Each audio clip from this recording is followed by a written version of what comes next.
What scientific evidence exists to prove God's existence? Well, I've been trying to talk about it for an hour. So that person hasn't been listening. But maybe they have. And they haven't quite understood that what I'm claiming is, firstly, God's fingerprints are to be seen at different levels in nature. First of all, the sheer impression of glory as you look out on a galaxy at night. And that has impressed many, many people who are not scientists, but it has impressed scientists. The great philosopher Kant says, the starry heavens above me and the moral law within me. Those two things convinced him of God. Kant was not an atheist, by the way, in case you've been taught he was. But then there's the kind of thing that I quoted from Alan Sandage, who's the astronomer, that the only explanation that makes sense is God. And that's one of my main reasons. I look at all the explanations I'm offered. The God explanation makes sense. It makes sense of mathematics because mathematics is a rational discipline.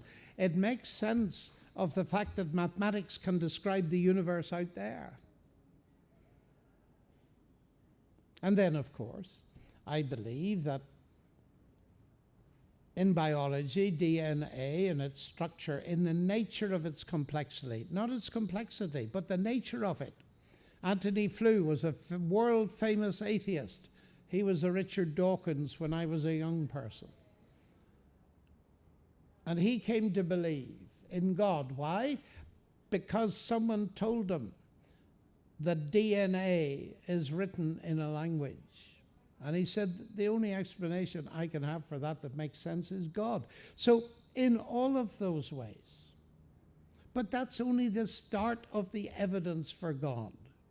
Science doesn't tell us everything, and certainly not about God. It can point towards God. But you've got to bring in history and experience as well.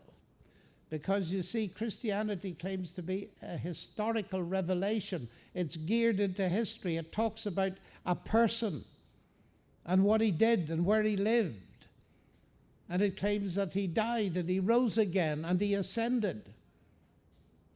Now, those are claims that are historical. And we can test them historically, as people will be explaining to you this week.